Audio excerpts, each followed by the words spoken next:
como se Jesus fosse um psicólogo que precisa de mais clientes. Ele está com algumas vagas abertas e se você quiser, ele está ali esperando você. Não, esse Jesus não existe. O Jesus da Bíblia é o Rei dos Reis, Senhor dos Senhores, que invadiu a terra dizendo para os homens: arrependei-vos.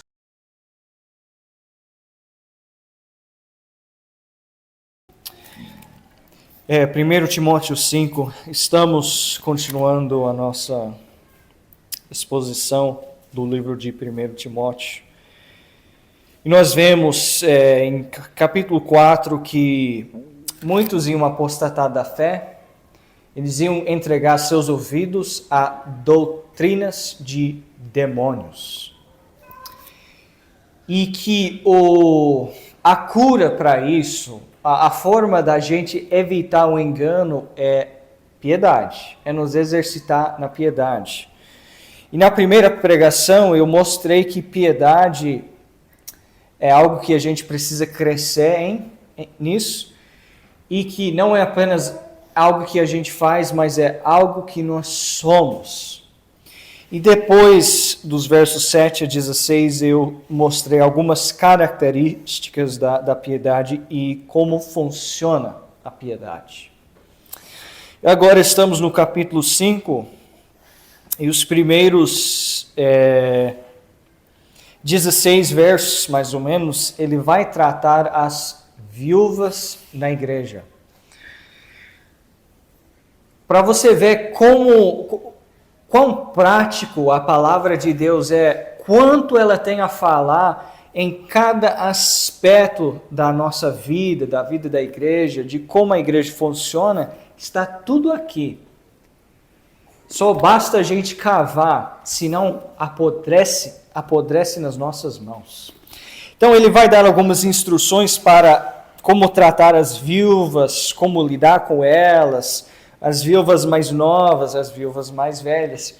E nós vamos pular essa parte, porque a pregação da palavra tem que sempre ser prático. E como não tem viúva aqui, vamos pular isso. E se um dia você quer aprender sobre isso, está aqui te aguardando, te esperando. Nos versos 17 adiante, ele vai dar uma instrução para os presbíteros, os pastores, os líderes da igreja. E de novo nós vamos pular essa parte, esses trechos aqui são bons para uma conferência de pastores. Aqui estamos reunidos como igreja.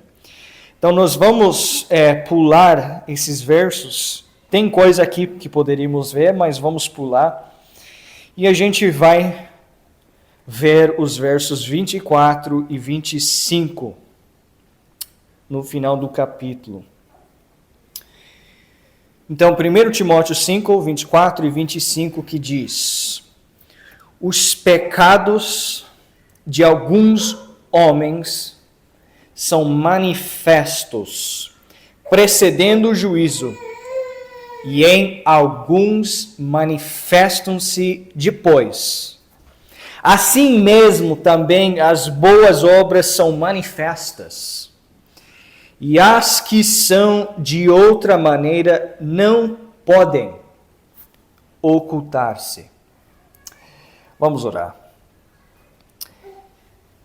Oh, Santo Deus, coloque reverência nos nossos corações. Estamos aqui, Pai, com Tua palavra nas nossas mãos. Derrama graça aqui, Senhor, neste momento. Derrama o Teu Espírito Santo. Derrama entendimento sobre as nossas mentes. Ajuda cada um de nós a focar naquilo que está aqui na nossa frente. Que os nossos corações sejam tocadas, sejam movidas através da Tua verdade. Que não venhamos a pensar sobre outras coisas, mas que podemos focar nisso aqui, que Teu Espírito Santo possa agir no nosso meio. Ajuda eu, Senhor. Eu que sou fraco, eu que sou incapaz. Vem, Espírito Santo, aquele que convence o mundo do pecado, da justiça e do juízo. Trabalhe, Senhor, poderosamente em nós, para a tua glória e honra, Senhor. Não para a nossa, não para a minha glória, mas somente para a tua, Pai. Seja glorificado neste momento. Em nome de Jesus. Amém.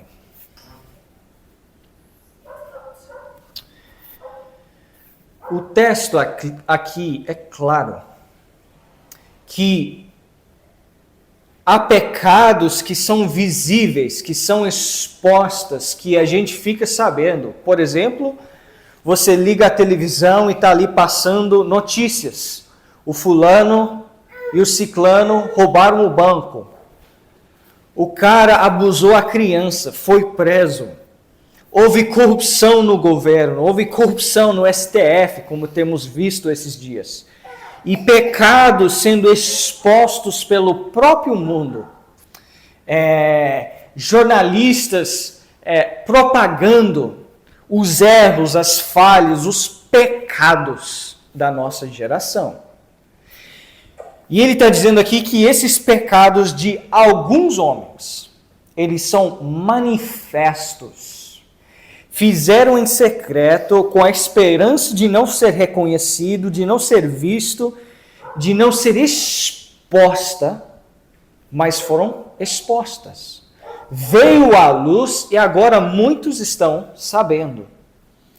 Mas, ao mesmo tempo, muitos pecados estão acontecendo que ninguém ouve falar. O cara matou alguém e até hoje não descobriram quem matou, por exemplo. Houve roubo, assalto, vários pecados, traição, e até hoje não se descobriu quem que foi, qual foi o motivo, por quê? Os nomes são anônimos. E esses se manifestam também depois. Não vai ficar daquele jeito escondido para sempre. E no verso 25, assim também as boas obras. Tem coisas que as pessoas fazem, coisas boas que são visíveis, que todo mundo vê, todo mundo fica sabendo. Mas tem coisas também na vida cristã que vamos fazer para Jesus que ninguém descobre. Que ninguém vê, que ninguém comenta. Puxa, você viu como o irmão, a irmã se sacrificou? Talvez você fez uma janta perfeita e o seu marido nem agradeceu. Ele esqueceu. Mas Deus viu. Deus assistiu. Talvez o Joãozinho nunca agradeceu a mãe dele por lavar as roupas. Mas Deus viu. E aqui nessa passagem, ele vai tratar 4 coisas. Ele vai afirmar 4 coisas. Pecado, a existência do pecado, que são manifestos, que esse pecado será manifesta, precedendo um juízo. E também as boas obras. Pecado, manifesto, juízo e boas obras. Só que hoje em dia nós somos mais educados, né? Aprendemos ao passar do tempo, a igreja moderna, que não é bom falar dessas coisas, falar sobre o pecado, falar sobre o juízo, manifestar as falhas, os pecados. Não, que isso? Isso aí, Deus é amor. João 3,16, hein? Deus amou o mundo de tal maneira que deu seu Filho, não julgue para não ser julgado, não julgue ninguém, Deus não condena ninguém. E assim vai. Esses pregadores, profetas falsos, pessoas que só querem publicar a vitória, as bênçãos, aquela mensagem triunfalista. E aqui Paulo, ele vai chegar para o Timóteo, que é um evangelista, um cara que já sabe muito, ele vai relembrar o Timóteo. Timóteo, há um julgamento que virá. Não se esqueça de que em tudo que você trata, tudo que você vive, tudo que está acontecendo dentro da igreja, fora da igreja, com as pessoas que você está discipulando, com as pessoas do mundo, tudo isso vai ser manifesto. Timóteo, lembra? Mas hoje em dia não fala muito do pecado não, pastor, porque vai espantar as pessoas.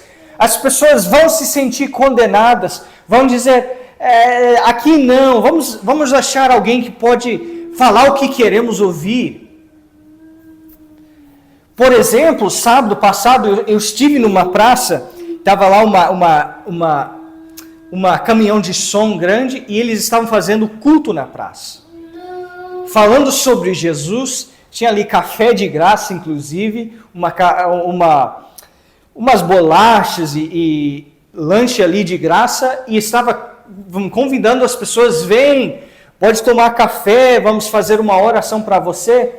E tentando pregar a palavra, e alguém se levantou, pegou o microfone e começou a falar, não, mas Jesus te ama, Jesus está te chamando, Jesus quer abençoar a tua vida, quer te dar paz, venha para Jesus. Como se Jesus fosse um psicólogo que precisa de mais clientes. Ele está com algumas vagas abertas e se você quiser, ele está ali esperando você. Não, esse Jesus não existe. O Jesus da Bíblia é o Rei dos Reis, Senhor dos Senhores, que invadiu a terra dizendo para os homens, arrependei-vos, mude sua vida, não vive do jeito que vocês estão vivendo e começa a andar em santidade diante de Deus. Mas hoje não. Estava ali aquelas caixas de sons vomitando aquela mensagem de só paz e alegria em Cristo na praça da nossa cidade. E o povo ouvindo isso. Jesus, um dia, quando der tempo eu vou. Um dia, acho que seria legal, né, encontrar com Jesus. Interessante que Pedro, ele não foi muito educado, não. No dia de Pentecostes, em que desceu o Espírito Santo, e que foi derramado sobre toda a carne, como diz a profecia, ele levanta e ele começa a pregar e ele olha para as pessoas de várias nações, vários povos, falando e diz, vocês pegaram o Filho de Deus e o entregaram nas mãos dos ímpios para ser crucificado. Foram vocês que fizeram isso, foram vocês que pecaram. E agora, aquele que vocês crucificaram está à destra de Deus e ele é o Rei dos Reis e julgará o mundo. E quando o povo escuta isso, quando essa mensagem penetra seus corações, diz que ficaram com medo. Pedro, e agora o que nós fazemos? Em Atos 7, quando Estevão subiu na frente daquele conselho, diz que ele começa com Abraão, ele vai até Moisés e continua em Egito, no deserto, entrando na Canaã, até Cristo. Ele mostra a história do povo de Israel e mostra passo a passo como eles sempre resistiam ao Espírito Santo, como eles sempre resistiam à verdade, como eles sempre negaram o que Deus queria fazer neles. E chega em Jesus e fala, vocês crucificaram ele, vocês pecaram, vocês erraram, vocês falharam. E quando eles escutam isso, rangem os dentes e matam ele. O Paulo, quando ele vai na frente do Félix, ele está nas mãos do Félix. O Félix decide se ele vai solto ou fica preso. E ele não chega lá dizendo, Félix, eu gosto de você, você é uma cara legal, um rei perfeito, você tem feito isso, você me solta? Diz que ele sentou com o Félix, ele começou a raciocinar com ele sobre justiça, temperança e juízo. E ele chega a raciocinar tanto que diz que o Félix ficou amedrontado. Paulo, quase me convence. quase que eu vou me nascer de novo, mas se afasta um pouco de mim. Agora não. Mas essa foi a mensagem de Paulo sobre o pecado e o juízo de Deus na vida do Félix. Quando o Jonathan Edwards subiu naquele púlpito para pregar a sua pregação que virou famosa, pecadores nas mãos de um Deus irado, ele começa a pregar aquilo no poder do Espírito Santo. E os homens, ao ouvir aquela mensagem sobre o pecado e a ira de Deus sobre eles, diz que eles começaram a segurar as colunas do prédio, pensando que a qualquer momento o chão ia se abrir e eles iam cair no inferno.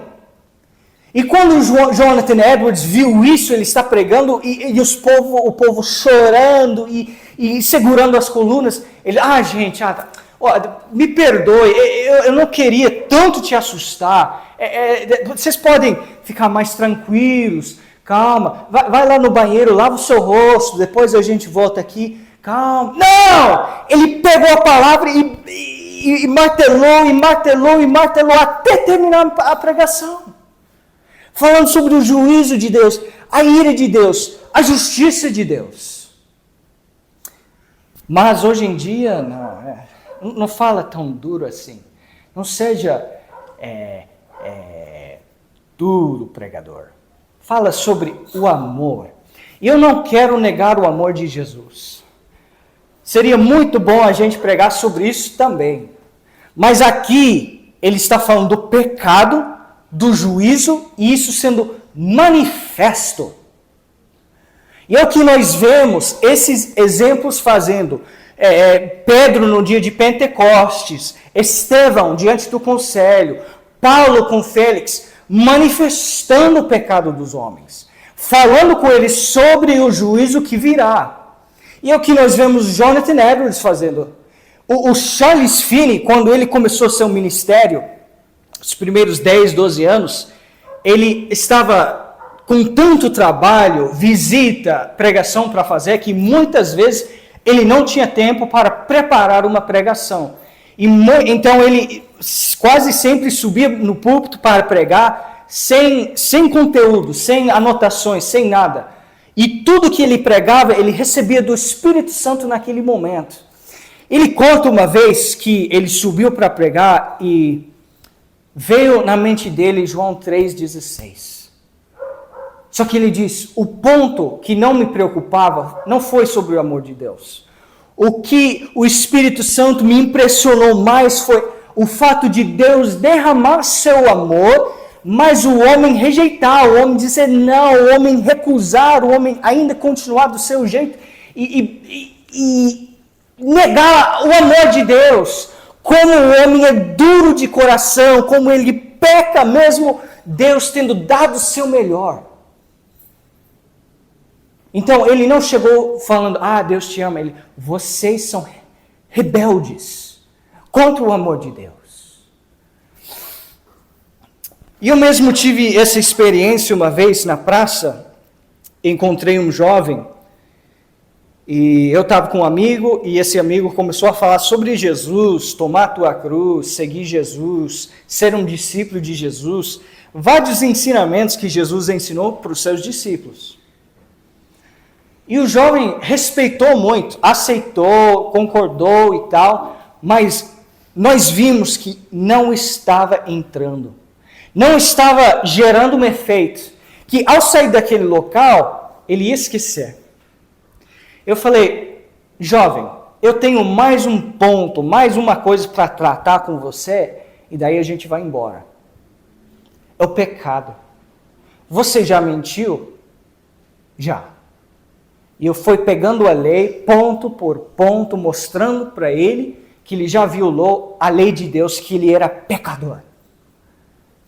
Aí eu falei, sabe tudo que a gente tem falado sobre Jesus? É por isso que você precisa seguir Jesus. Parar de correr atrás das meninas, das moças, largar tudo isso e agora é Jesus, por causa do seu pecado. E eu vi naquele instante, fez sentido para ele. Eu falei, podemos orar para você? Pode, por favor. E oramos para ele naquele momento que o Espírito Santo faça uma obra de salvação na vida dele. Eu lembro, indo embora, olhando para trás, ele estava sentado ali no banco, olhando para o chão, com aquele olhar muito pensativo.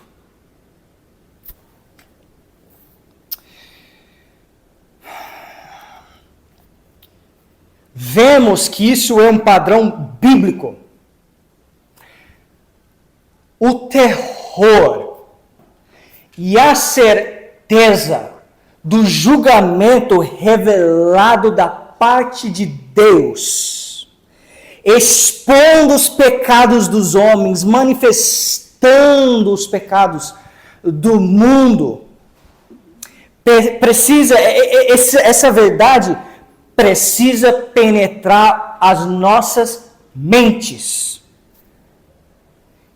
que foram anestesiadas pelo entretenimento. Precisam penetrar os corações embriagados com os cuidados desta vida.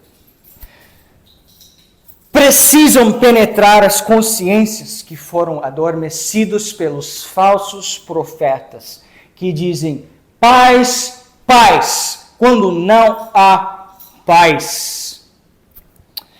Precisamos acordar, amados. Precisamos não apenas acordar, mas ficar acordados, atentos, porque ninguém sabe o dia em que o Senhor vai voltar. Porque quando Ele volta, o que não foi manifesto, será manifesto. E se aqui no Brasil fomos expulsar os falsos profetas do púlpito, as mulheres pregadores dos púlpitos, e todas essas palhaços na igreja, e colocar no seu lugar homens santos, que pregam 3 coisas: pecado, justiça e juízo, o avivamento tão esperado virá. E colocar a nosso país de cabeça para baixo. Mas enquanto o Espírito Santo não tem bocas para falar do pecado, justiça e juízo, que ele possa usar para pregar o Evangelho, não vem.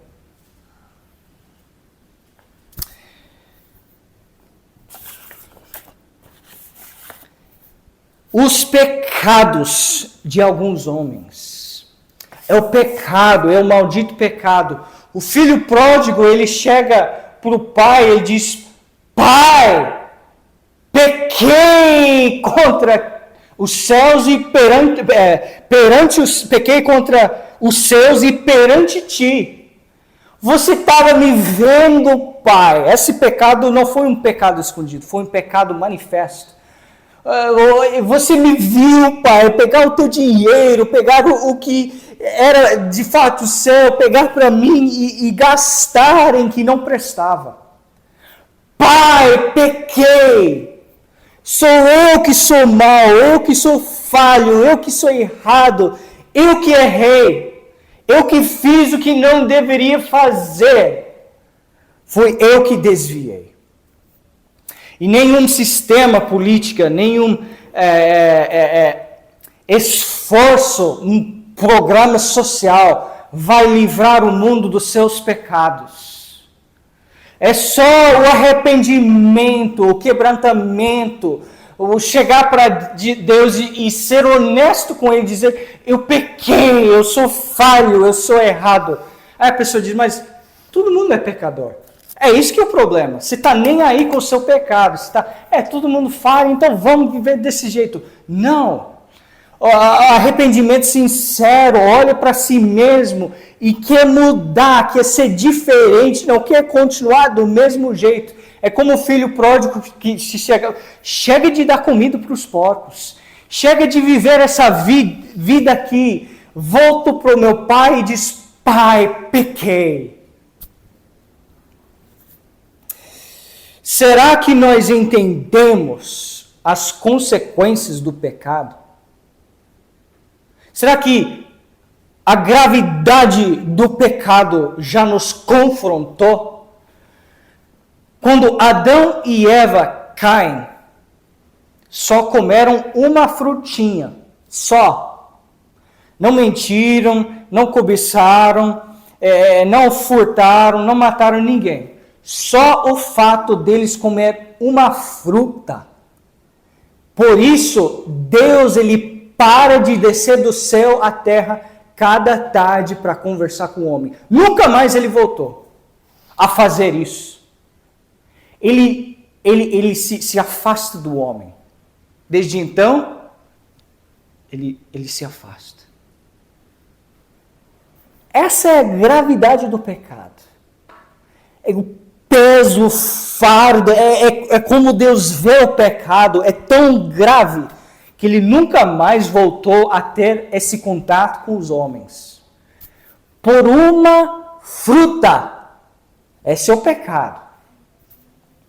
É a ousadia de eu chegar para Deus e na frente dele, no mundo que ele fez, no ar que ele me deu para respirar, a água que ele me deu para beber, eu pegar aquilo, mas viver a vida do meu jeito, fazer do meu jeito a minha vida, mesmo sendo no mundo dele, sendo rebelde. Nunca vou rir para Deus e zombar ele, mas a forma que eu vivo, desobedecendo os mandamentos dele, eu estou zombando ele. E por isso que vem o juízo. Os pecados são manifestos precedendo o juízo. Quando a violência encheu a terra e Deus ele olha e vê aquela violência, homens matando outros, maltratando, blasfemando, toda aquela violência, ele fala, chega, e cai o julgamento, e há um dilúvio. E todos morrem, menos Noé e sua família. Quando Deus olha para Sodoma e Gomorra, ele vê toda aquela imoralidade, homossexualismo, toda aquela cena horrível. Ele fala, chega, e cai o juízo dele sobre aquela cidade. E quando Abraão olha no próximo dia, ele só vê fumaça, totalmente destruído. Quando o povo de Israel desviava dos caminhos de Deus, Deus julgava, mandava para a Babilônia. Ninguém escapou do julgamento de Deus. Ninguém na história. Você não será o primeiro a escapar. Eu não serei o primeiro a escapar. Tudo será julgado e manifesto. É por isso que em 1 Pedro ele fala, verso 17, 1 Pedro 1, 17, se invocais por Pai, aquele que sem acepção de pessoas julga segundo a obra de cada um, andai em temor durante o tempo da vossa peregrinação. Está querendo me assustar, pregador? Se eu pudesse acordar a nossa geração para ver um julgamento que já vem. Mas aí você vai me levar a uma depressão, a uma angústia, não sei o quê. Não, acordar para que você acorda e corre para a cruz. Você estar ao pé da cruz, onde Jesus está, e ali achar o perdão e a transformação através do Espírito Santo e andar em novidade de vida em Cristo e em temor e reverência diante de Deus.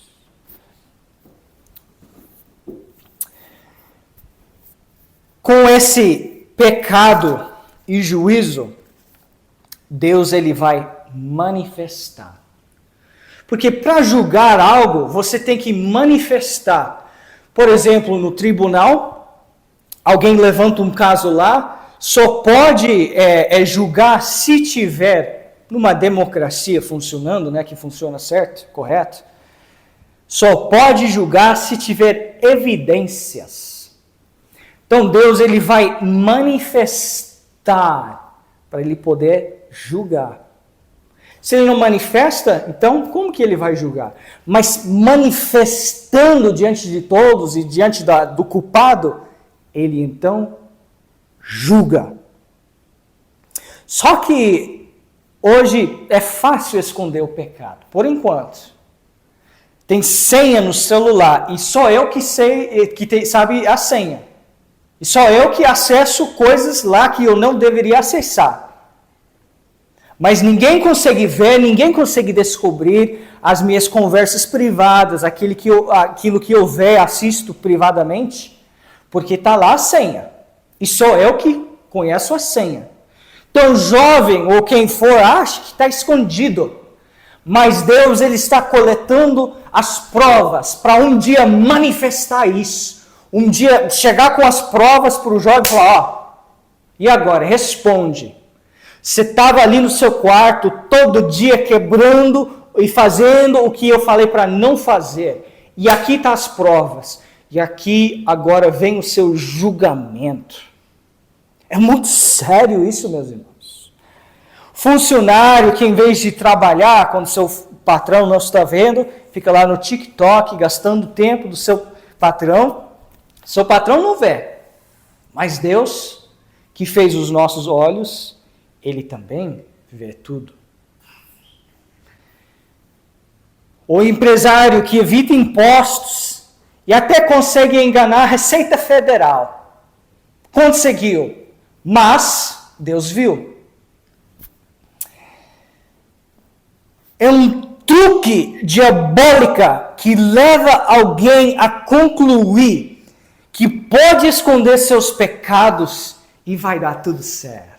Vai dar tudo certo. Ninguém descobriu até agora, nem minha esposa sabe, meu patrão não sabe, os irmãos da igreja não sabem, ninguém sabe. É um truque diabólico isso, de pensar que eu posso esconder algo de Deus. Acã tentou isso. Pegou lá o ouro e as roupas, e as instruções eram claras. Não pega, mas ele pega, leva para a sua tenda e esconde debaixo da sua tenda. Cava lá, quem ia saber? Quem ia descobrir? Mas Deus viu.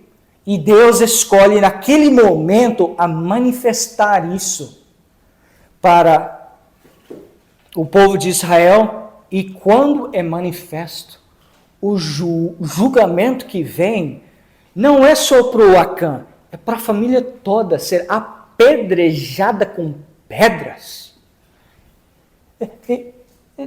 Deus, cadê seu amor? Ali não tinha misericórdia e graça. Era julgamento. Manifestação, prova clara e julgamento. Eu tinha um vizinho que faleceu faz um tempo. Eu só vi ele 2 vezes na minha vida, do que eu sei. Não sabia muito sobre ele. Sabia que ele morava naquela chácara, morava sozinho, mas além disso, não sabia muito. Quando ele morre, então agora começa a sair as histórias. Ele tinha uma caixa cheia de ouro, me falaram. Tinha várias mulheres, foi divorciado. E quando foram ver a herança, ele deixou a herança para a filha. Várias coisas que eu não sabia o homem, nunca falei oi para ele. 2 vezes eu vi ele, mas sempre ficava escondido. Agora foi manifesto a vida dele. Só que tudo então será revelado no dia de julgamento. Agora, olha aqui. Ele está dizendo que os pecados de alguns homens são manifestos, precedendo o juízo, e alguns manifestam-se depois. Ou seja, tem pessoas que vivem em pecado, isso é manifesto e eles sabem. Tem outros que vivem em pecado, cometem pecados e sabem que um dia será manifesto, mas até agora está escondido. Mas tem outros que talvez nem sabem que são pecados isso. Sabe que roubar um banco é errado, mas eu posso divorciar com minha esposa e casar com outra. Ah, mas se eu trair minha esposa e se ela descobrir, ixi, agora? Mas não deu certo o casamento, ficamos brigando, então eu posso me divorciar dela e casar com outro. Tudo bem, Deus não se importa, a igreja falou sim, então eu posso fazer. Mas no dia de julgamento, isso vai ser manifesto como pecado. Ou seja, eu posso saber que eu não deveria fazer algo, eu faço, escondo, eu consigo esconder, ou eu nem sei que é pecado, mas naquele dia é manifesto o meu pecado. Então, por isso que nós precisamos estudar a Bíblia, ficar de joelhos e clamar para Deus que nós não tenhamos uma segurança falsa. Eu estou dizendo que em Cristo você pode ser seguro. Eu estou dizendo que você pode ter paz com Deus. Eu não estou dizendo que você precisa cair em depressão, ficar sempre preocupados e inseguros. Não. Mas toma cuidado. Procura na palavra entender o que Deus quer de você, para que naquele dia algo não seja manifesta como surpresa. Deus, mas eu não sabia. Mas eu deixei escrito. Eu deixei claro. Na palavra e pela história da igreja, você vê clara isso. E você não cumpriu. Então, o pecado, juízo, manifestação e as boas obras. Tem muita coisa boa, escondida, que eu quero ver naquele dia. Pessoas, por exemplo, que orava e orava e orava. Ninguém sabia. Virava noites orando, ninguém ficou sabendo. Mas naquele dia, vai ficar sabendo. Aquela pessoa orava. O problema é que hoje em dia nós queremos muita atenção. Deixar o seu like naquilo que eu postei. Eu queria compartilhar no meu Instagram, no meu Face. Eu queria compartilhar para o mundo. Eu queria que o mundo vê. Eu aqui, dando uma marmita pro pobre coitado aqui. Tirando selfie. E postando nas suas redes sociais para todo mundo ver as minhas boas obras. Sabe quem fazia isso? Os fariseus. Jesus disse, eles tocam trombeta e todo mundo escuta. O que está acontecendo?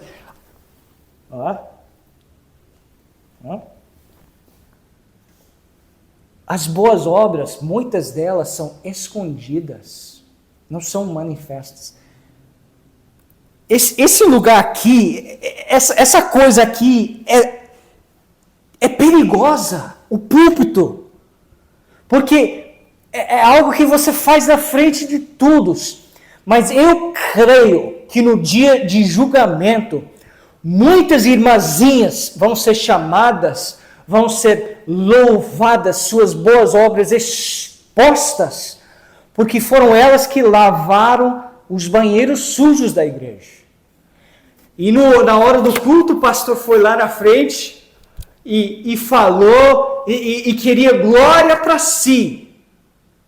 E Deus estava nem aí. Mas ele viu a irmãzinha que chegou naquela tarde, naquela manhã, e limpou o chão e deixou tudo preparado. Quando ninguém estava vendo, ele viu. Mas o pastor, depois que queria a honra dos homens, recebeu nada. Nada. Então vocês, principalmente eu acho mulheres que servem e trabalham e ninguém fala obrigado e ninguém dá crédito. Alguém dando crédito. Suas boas obras estão sendo notadas por um Deus no céu. Investe nessas boas obras que Deus quer que você faz. Porque as que são de outra maneira não podem É impossível, não podem ocultar-se. Olha isso aqui, irmãos, que está nas nossas mãos. É a certeza do que Deus ele vai fazer. Vai haver um julgamento, vai haver uma manifestação, tudo vai ficar exposta e Deus vai analisar a tua vida. E aí? O que vai encontrar? O que ele vai ver? No seu coração, espíritos de amargura, de raiva, o espírito de amor, de compaixão. Assim como nos dias de Noé, comiam, bebiam e se davam em casamento. Mas chegou o momento que a porta da arca fechou. E aí era tarde demais. Assim virá o julgamento no momento que não esperamos. Então, primeiro, se tiver pecado nas nossas vidas, que não foi exposta, que estamos escondendo, que a gente venha a expor, a manifestar, confessar. Segundo, que a gente peça a Deus que Ele nos mostra, nos purifica e nos santifica, para que sejamos encontrados fiéis, puros, naquele dia. Prontos para a volta dele.